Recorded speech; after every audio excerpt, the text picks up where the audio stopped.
Personal log. Zeph Commander Crixtal, Galactic Coalition Forces. Date stamp irrelevant. What matters is that I survived 30 cycles of warfare across the Third Rim, witnessed the glass fields of Proxima Beta, and earned 17 Valor Crystals defending civilization from the chaos beyond our borders. I am not easily impressed. So when High Command assigned me to Earth's Western Front as a cultural liaison, I knew exactly what that meant. Babysitting duty. The humans had just joined the Coalition 6 rotations ago, barely crawled out of their single-system existence, and somehow convinced the Council they could contribute to our war effort. Typical soft-worlders, thinking they could play with the grown-ups. My shuttle's proximity alarm screamed as I approached Earth's atmosphere. 3 primitive interceptors locked targeting solutions on my Coalition vessel. Coalition transponder codes meant nothing to these apes. I transmitted emergency landing protocols while dodging what they generously called defensive fire. The landing site turned out to be a crater-filled wasteland that reeked of chemical explosives and something else I couldn't identify. Later, I learned it was called testosterone.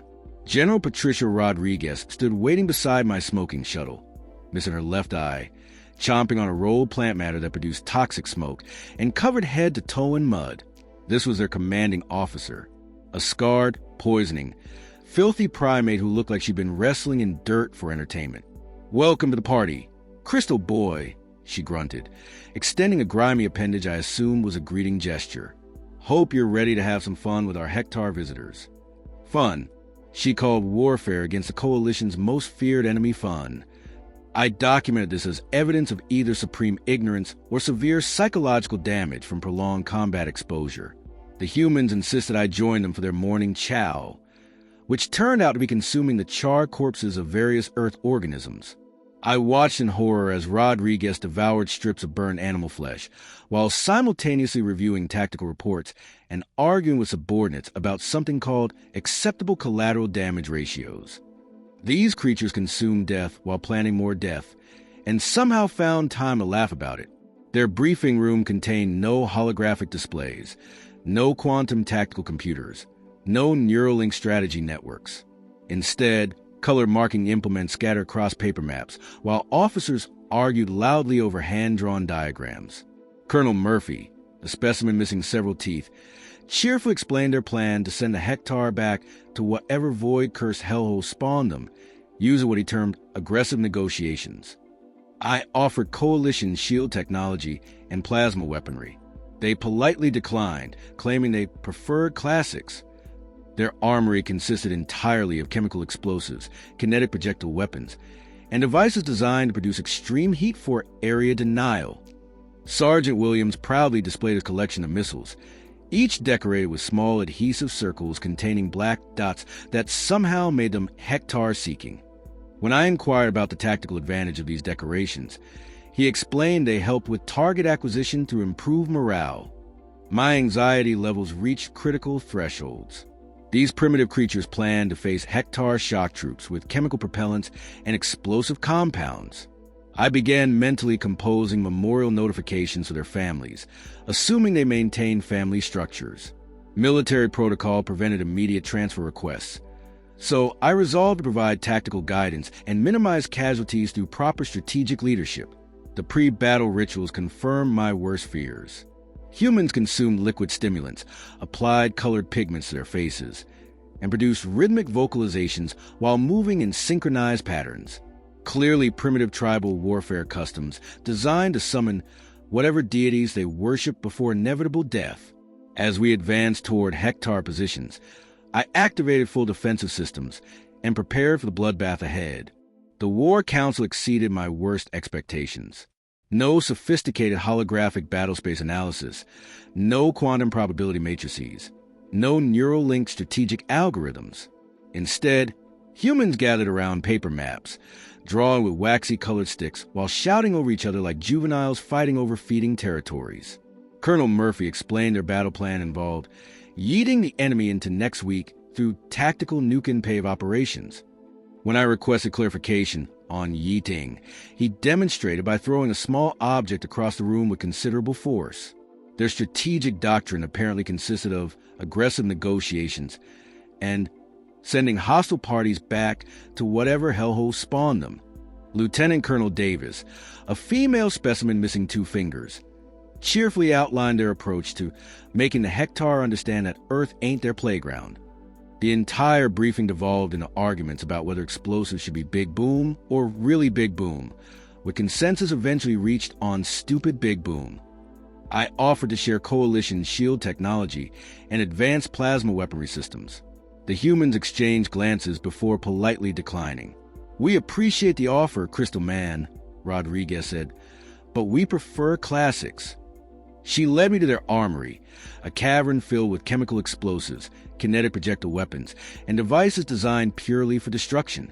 No elegant energy matrices, no quantum disruptors, no molecular dissolution fields. Just brute force implements that belonged in a museum. Sergeant Williams proudly displayed his missile collection, each projectile decorated with small adhesive circles containing black dots that made them appear to be watching. "These are our Hektar-seeking missiles," he announced with obvious pride. When I inquired about the tactical advantage of these facial decorations, he explained they provided enhanced target acquisition through improved unit morale and intimidation factors. I documented this as evidence of primitive anthropomorphic thinking. The weapons inspection revealed their complete reliance on chemical propellants and explosive compounds. Private Chin demonstrated something called a Geneva Convention violation stick, which appeared to be a device for projecting combustible liquids at enemy positions. "This baby can cook anything at 50 meters, he declared, patting the device affectionately. I asked about the Geneva Convention, and they explained it was a list of rules they created to keep things sporting. My anxiety reached critical levels. These creatures planned to face Hektar shock troops with chemical reactions and metal projectiles. I began composing memorial transmissions for Coalition Command, explaining how an entire human division would be eliminated due to technological inadequacy and tactical primitiveness. Military protocol prevented immediate evacuation requests, but I resolved to provide strategic guidance and minimize casualties through proper battlefield leadership. Their pre-battle preparations confirmed every fear. Humans consume massive quantities of liquid stimulants they called coffee while engaging in ritualistic face painting with color pigments. They called this camouflage, but I recognized tribal warfare markings when I saw them. The vocalizations were worse. Synchronized chanting about death from above and bringing the pain while stomping in unison, clearly summoning whatever primitive deities they believed would protect them in the coming slaughter. I suited up in full Coalition battle armor, energy shields at maximum output, plasma rifle charged and ready. Around me, humans wore crude protective gear that wouldn't stop a decent energy pulse, carrying weapons that looked like they belonged in a historical museum. They cracked jokes about alien overtime pay and showing the Hektar some Earth hospitality. Gallows humor, obviously, their way of dealing with inevitable death. The march to contact began at dawn. I expected to be coordinating a fighting withdrawal within minutes of first enemy contact. Instead, the humans seemed genuinely excited about the prospect of combat. Rodriguez hummed something called a war tune while checking her primitive projectile weapon. These creatures were either the bravest warriors I'd ever encountered or the most suicidally stupid. The Hektar advance began exactly as predicted. Energy shields shimmering, plasma cannons charging, psychic warfare broadcast designed to paralyze enemy forces with existential dread. I'd seen this formation break entire Coalition battalions. Standard Hektar intimidation doctrine, refined through conquest of 47 worlds. I prepared to coordinate the inevitable tactical withdrawal while minimizing human casualties. Then the humans charged. Not a strategic advance. Not a coordinated assault. They just screamed something about freedom and democracy and ran directly at the most feared military force in known space. Sergeant Williams dual-wielded what he called democracy dispensers while sprinting toward a Hektar battle mech that could vaporize a city block. I watched through my scope, preparing to document another Coalition tragedy. The plasma cannon fired. Direct hit on Williams. I began composing his memorial citation. Williams got up, brushed dust off his armor, and commented that it tickled. Then he continued his charge. My worldview cracked. That plasma burst should have reduced him to constituent atoms. Instead, he seemed mildly annoyed by the interruption. I recalibrated my sensors, assuming equipment malfunction. The readings confirmed impossible reality. The human had absorbed a direct energy weapon strike that would kill most Coalition species, and treated it like a minor inconvenience. Corporal Smith engaged a Hektar shock trooper in hand-to-hand combat. The Hektar, bred for violence, standing 3 meters tall with natural armor plating and claws designed for disembowelment.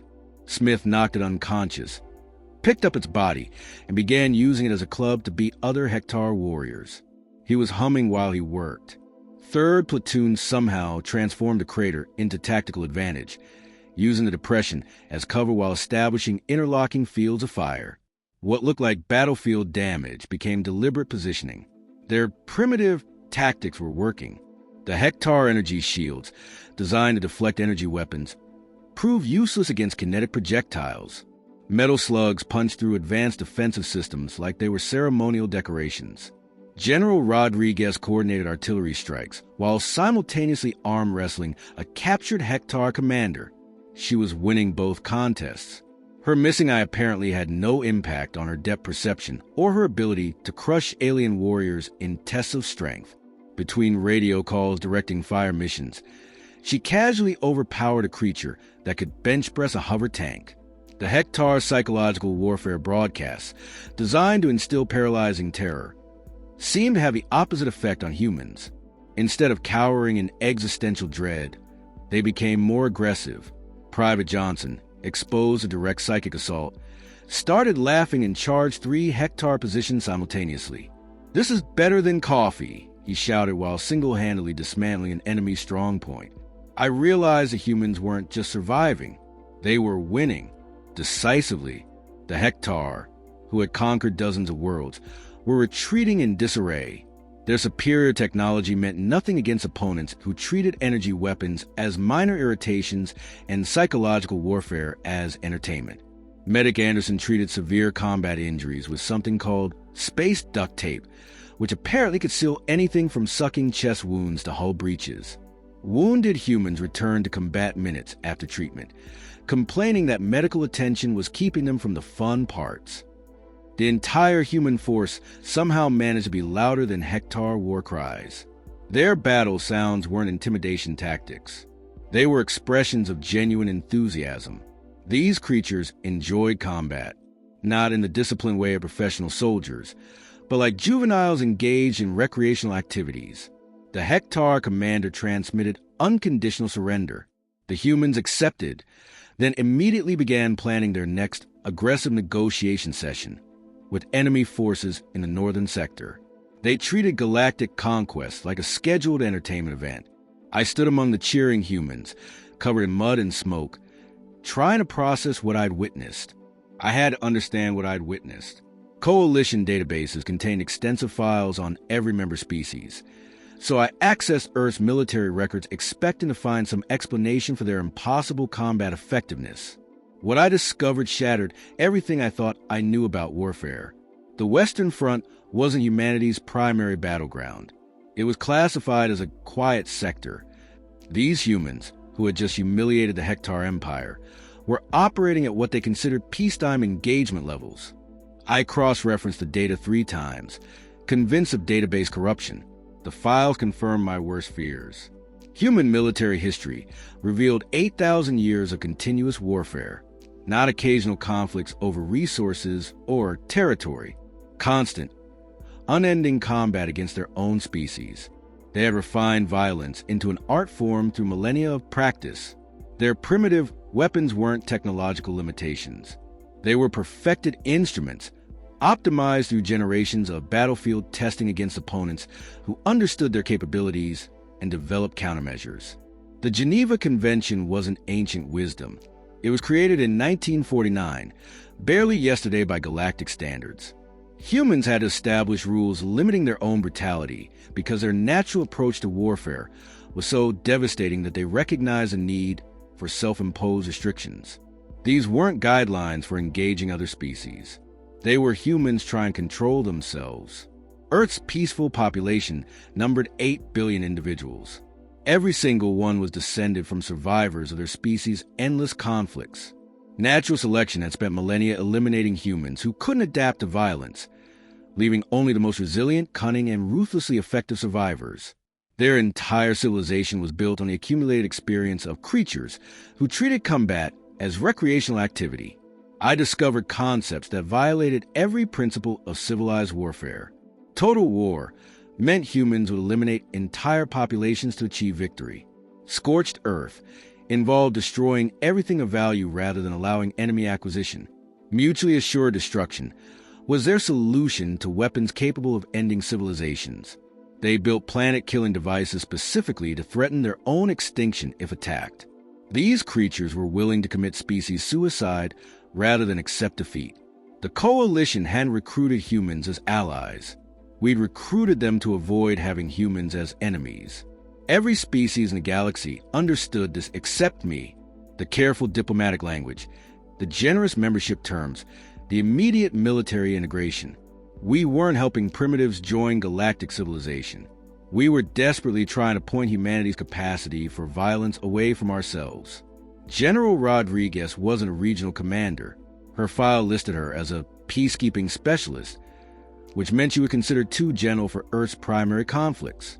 The restrained tactics I'd witnessed, the careful concern for collateral damage, the polite interaction with coalition forces, all of it was humans deliberately limiting their effectiveness to avoid scaring the neighbors. I requested General Rodriguez's complete service record. 23 years of combat experience across 7 continents, expert in 42 different forms of warfare, fluent in destruction techniques that most species couldn't comprehend. Her missing eye wasn't a war wound. It was a training accident from something called Advanced Demolitions Familiarization.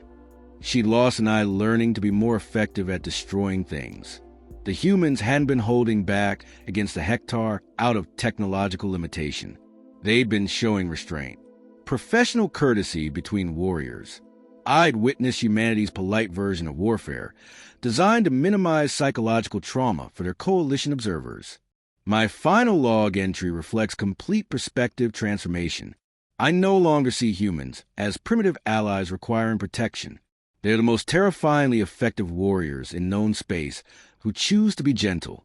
Their restraint isn't weakness. It's mercy. They could have ended the Hector Empire in hours. But they settled for surrender because complete annihilation seemed excessive. I'm requesting permanent assignment to human forces. Not to guide them, but to learn from them. And to make absolutely certain that humanity never decides a coalition needs aggressive negotiations.